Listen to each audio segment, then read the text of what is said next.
My boss smirked when I gave my 2 weeks notice and said, "You'll be sorry, you'll never get."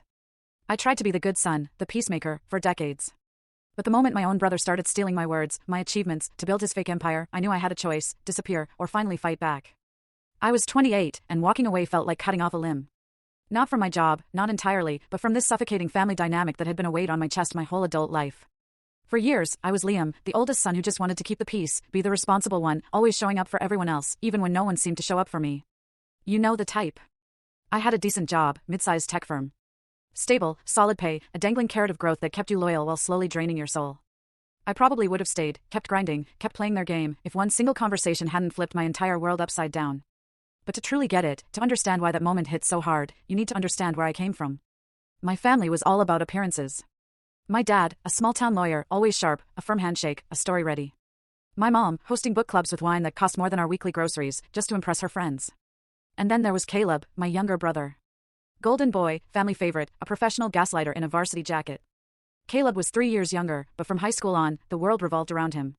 Straight A's, football captain, early acceptance to a top-tier college.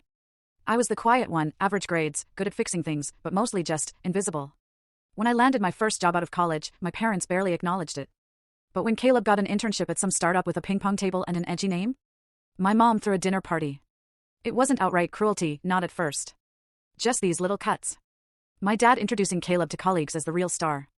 My mom brushing off my job as something Liam's doing until he finds his path. Caleb calling me boring, responsible Liam, like it was an affectionate nickname. I laughed it off for years, told myself they didn't mean anything by it. But here's something enough times, and it starts to stick. By 27, I was a senior analyst at my tech firm. Not a six-figure salary or running departments, but I had a team, successful projects, a decent industry reputation. Yet, every holiday dinner became Caleb's highlight reel. He'd switched jobs 3 times in 2 years, somehow failing upwards each time. My parents called it ambitious. When I dared mention building experience at one company, my dad would say, "That's nice, Liam. Some people like security, I suppose." The worst part? They'd make me feel ungrateful if I ever brought it up. "You're too sensitive. We're proud of both our boys in different ways. Don't be jealous of your brother's success." I wasn't jealous. I just wanted to be seen. To be heard. The final crack came last Thanksgiving.